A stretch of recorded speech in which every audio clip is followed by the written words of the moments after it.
Your head is up on a swivel. What's going on? Either who needs help or am I in danger? Just right off the bat. Yeah. But if you provide some examples, I'm actually going to feel I always find it funny that you get anxious over this stuff. Anxious, because man. I am so in my, oddly You're enough, in your element. I'm in my element for this, right? Mm-hmm. Like,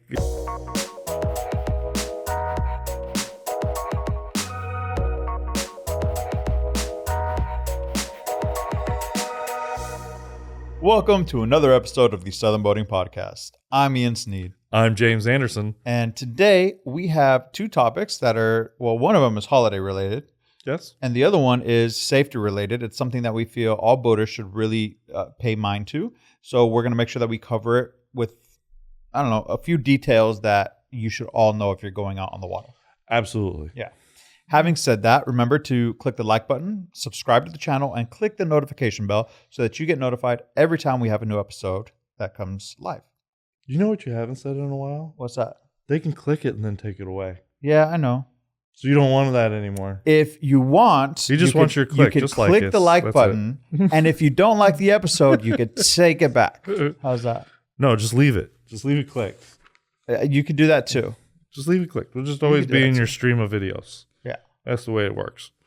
All right, so let's get it going. With that, do you want to start with the safety column or the... You know, I'd rather start with the holiday and then finish with the safety. So you have to watch and stay tuned all the way through the end. Yeah, that's fair. Because the safety one's rather important. I feel like a lot of people it's something that a lot of people don't know anymore. Right. And it scares me. So what we can start with is let's talk about. So the article is share the season, celebrate the holidays, potluck style with family and friends on board. Right. And this was written by Lori. This is written by Lori, who provides us our recipes. Yes, right? Our recipes. So every recipe that you see in Southern Boating is provided by Lori Ross. Yes, provided by Lori Ross. And so this article is also from her experience in throwing holiday parties on board. Yeah. Right. So what a nice way to have your friends come, whether it's on board and you're not a liveaboard on person, and you just have like cocktail hour on board or whatever, and go for many of us here in South Florida, go for a cruise up and down the Intercoastal Waterway, look at the lights and that type of stuff. That's always a lot of fun. This is a little more detailed with Well, I liked the fact that it was about kind of building community at your marina, right? Yeah, that too. So that part to me, I was like, oh, that's really smart. If you have a slip and you want to get to know the people around you, why not host, a holiday party and invite them. And invite them over, right? And so she gives, I counted, it's 4 steps to success and 10 tips to keep in mind. Right? She didn't list them out that way, but when I counted, that's what it was. You actually broke the article down. So nice. Yeah, because I'm horrible at like this hosting is not events. your thing. Yes. So when I read this, I was sitting here like, oh, this is a gold mine. This is awesome. So from somebody that usually does all of our events, like this week, I'm going to be the one responsible for doing all the cooking at my house and everything for the Thanksgiving holiday. I thought this was really good. Because I do understand how some people struggle with this, because there's a lot that goes on. There's a lot of moving parts. You want to make sure that everybody's happy and enjoying themselves. But you too, as the host, need to be able to enjoy the party and not get stuck in a kitchen or in a galley, whatever it may be, and not being able to enjoy everybody's company. Which is why I think she took the potluck angle to it. Right. And gave you tips on how to successfully have that potluck without... And that's what I loved about her advice here. Oh, yeah, absolutely. Because there truly is a way in which you can organize it. So not the total burden isn't upon the host. It's on everybody collectively to come together with a little piece. And if you read the magazine, like you have it on hand, she actually... We put in a graphic on there that has essentially the form that she uses... Yeah, her little sign-up sheet. Yes, her little sign-up sheet. So it shows, the categories of food, who signed up to provide or to bring what. And it's just a really cool... Through the reading, benefit. You get a suggestion of how to do your invites too. Right. And what to include on your invites.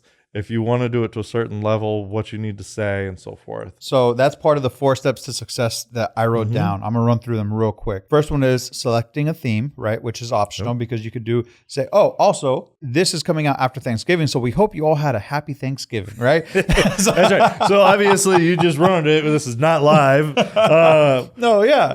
I mean, it's never live. They would see a little live button. But so the first thing is select a theme. Now, if you're celebrating a holiday, the holiday can be the theme, or you could just select a theme for the potluck. The second thing is ask the invitees to bring a dish that serves half of the amount of guests. So if you're going to have 20 guests, ask them to bring enough for 10 people. The third tip or the third step to success would be list the maximum of specific dishes. This would prevent having like 15 sides or everybody bringing chips and there being no main course. Right. Or exactly right. This way it's an equitable divvying up of what is all needed, right? Yes. And it's kind of, that's her other form that we're going to talk about that we have the example of. She actually lists what she needs and you can sign up for those specific things. Right. And then number 4 is list what will be available on the host boat. In other words, what the hosts are providing other than the boat itself, right? So the main dish, tableware, napkins, cups. Exactly. Yeah. A warm oven. I mean, and I actually like that because sometimes you want people to bring a fully cooked dish, right? Because you might not have access to a warm oven because either you're using it or you don't have one on board. So that's a great recommendation to list some of these things as into everything that's going to be provided. So if somebody has some special need for their dish, they know to bring it. Now, the tips for success, there's 10 of them. I'm not going to go through all of them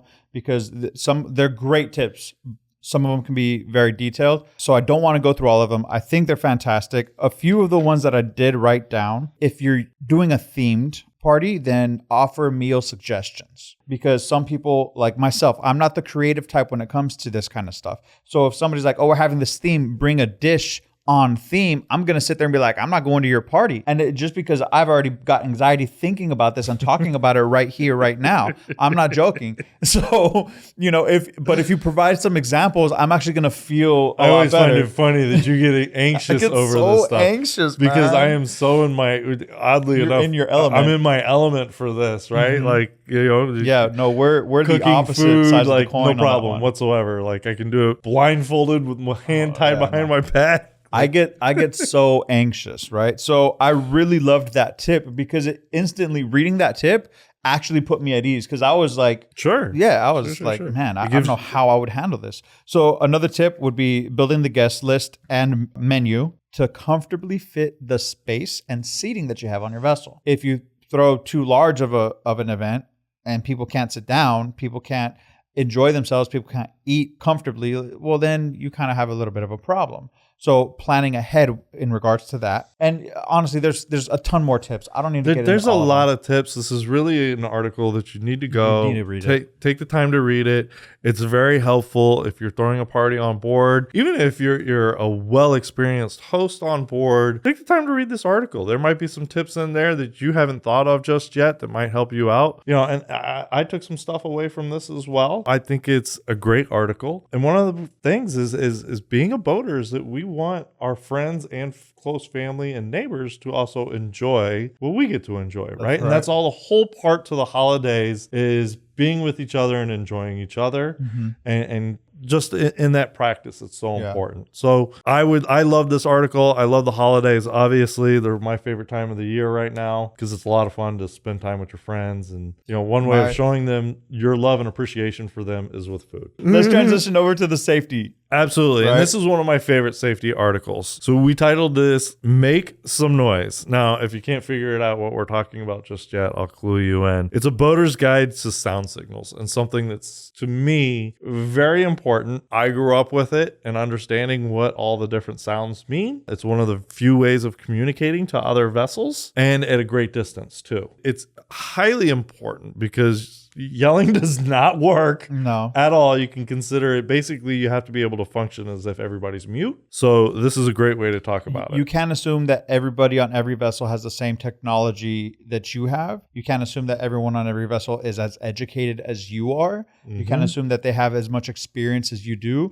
like you kind of have to treat every other vessel like they don't know what they're doing and it's their first time on the water. Like that's the way I look at it. That's the way I drive. That's the way I would captain a boat too, because the truth Right. is like that makes you more sure about how you're observing your environment and communicating with someone if you have to communicate with them, which is exactly what this talks about, is communicating your intentions and navigating your boat safely. Absolutely. And especially for us, I like this article this time of year. We're now getting into season when everybody's down here in South Florida enjoying the beautiful weather that we have this time of year. So the intercoastal waterways extremely busy. Even out in the ocean, it's busy. You see more traffic out there. So this is a great way to be able to just refresh yourself on what the individual signals mean, how important they are to know, a little bit of an idea too on what is the proper equipment as well as included in this article, depending on your size of vessel, what you need, what's required. All in all, it's something that's extremely important because like you said, communicating, making sure, even if you think that they don't know what the signals mean, you still give them the signals. That's right.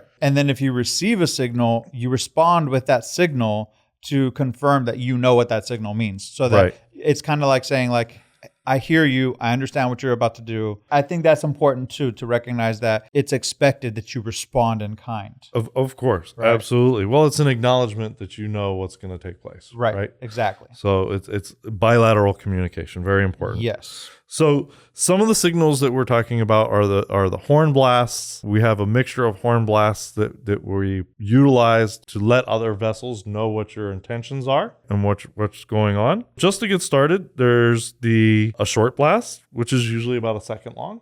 And then the long blast, that can be anywhere from 4 to 6 seconds. And then we use these blasts to notify people of what we're doing. So one short blast indicates that you are going to pass a vessel on the port side. And then you have 2 short blasts, which is going to be on the starboard side, which you're going to attempt to make a pass upon. This, to me, is very, very important that we make these signals to other boaters when we're passing. I think right off the bat, especially on a crowded intercoastal water. Right off the bat, these two are two very, signals very important. everybody should know.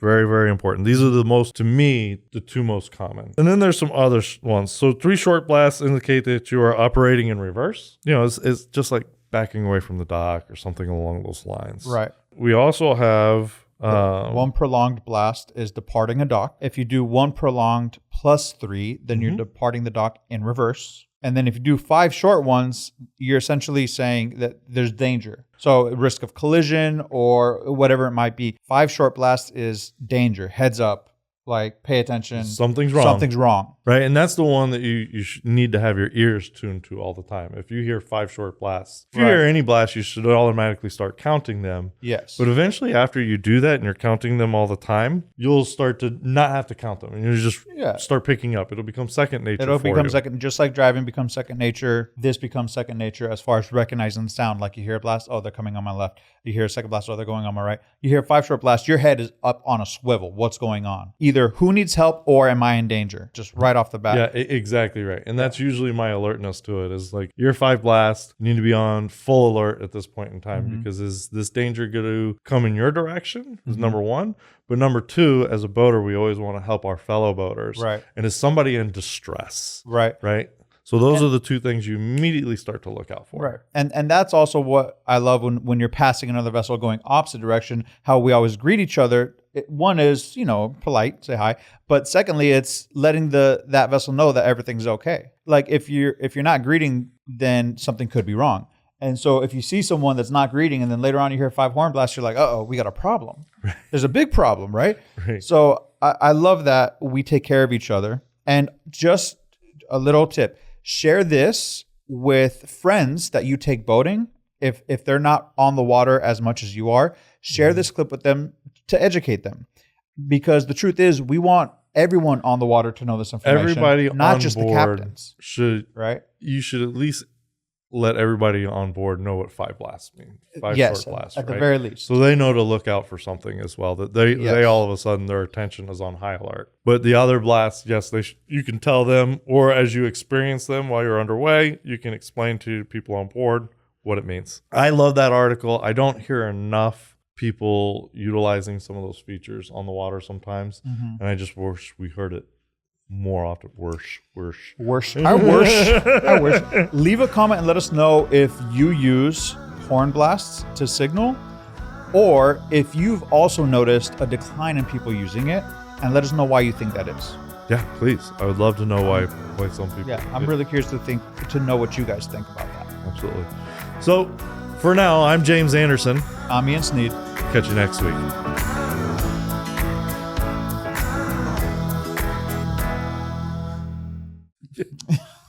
Oops. That's not going in the bloopers. My favorite holiday is July 4th. July 4th. Yeah. There you go. Followed by St. Patrick's Day. Those are my two favorite holidays. There you go. So, like, if somebody was having a themed event like Yeah. this, I would be all about it. All Yeah. about it. Less anxiety on those two. Okay. Well, good. That was a really good episode.